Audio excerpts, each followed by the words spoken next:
বাজান করে বাজান, আমার ওষুধ, আমার ওষুধ, আমার ওষুধ।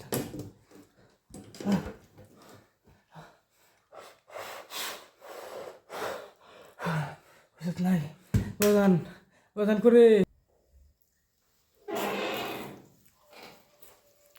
বাবা, বাবা তোমার কি হয়েছে? বাবা আমার শাশুড়ি, বাবা তুমি দিয়ে ঘেমে গেছো। আমার ওষুধটা নাই। লোকমান ডাক্তারে ফোন দিত, ওষুধটা নিয়ে। বাবা বাড়িতে গিয়ে একটা ওষুধ নাই? না রে বাজান, শেষ হয়ে গেছে রে। আমি রুকমান ডাক্তারের ডাক্তার নিয়ে আসি। রুকমান ডাক্তার, রুকমান ডাক্তার বাড়িতে আছেন নাকি? কে? আমি শুভ। আমার বাবার খুব শ্বাস উঠেছে, একটু তাড়াতাড়ি আসেন তো আমাদের বাড়িতে। আমার তো পায়ের সমস্যা, এত রাত্রে যেতে পারবো না। হ্যাঁ হ্যাঁ, এখন আমি কি করবো? এত রাতে আমি কার কাছে যাবো? আল্লাহ তুমি আমাকে একটা পথ দেখাও, আল্লাহ তুমি আমাকে একটা পথ দেখাও। হৃদয় ভাইয়ের বাবারও না এই শ্বাসের সমস্যা, তাকে একটু ফোন দিয়ে দেখি।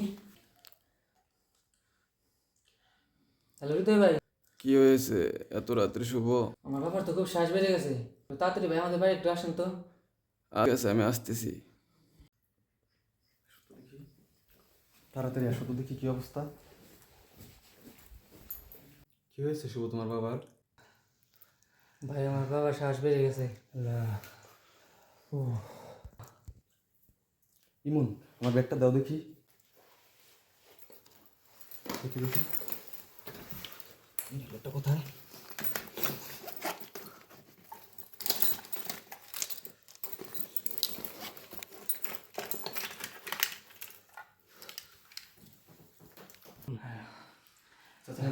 হৃদয় ভাই, আমার বাবাকে বাঁচান।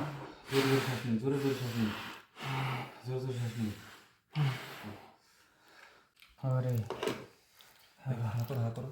ভাই আমার বাবাকে বাঁচান, আমার বাবার কিছু হয়ে গেলে বাবা আমি বাঁচবো না। তুমি কোনো টেনশন করো না, এখনই ঠিক হয়ে যাবে। ওষুধ খাইয়ে দিয়েছি, কোনো সমস্যা নেই। বাবা, এখন কেমন লাগতেছে চাচা? ভালো লাগতেছে? এখন একটু ভালো লাগছে? হ্যাঁ বাবা। ও কোনো সমস্যা নেই, ঠিক হয়ে যাবে। ইনহেলার দিয়ে দিয়েছি, ওষুধ দিয়ে দিয়েছি, আর কোনো সমস্যা নেই। আসসালামু আলাইকুম। একটি দুর্ঘটনা সারা জীবনের কান্না। সামান্য কয়েক টাকার ওষুধ বাঁচিয়ে দিতে পারে আপনার মূল্যবান জীবন।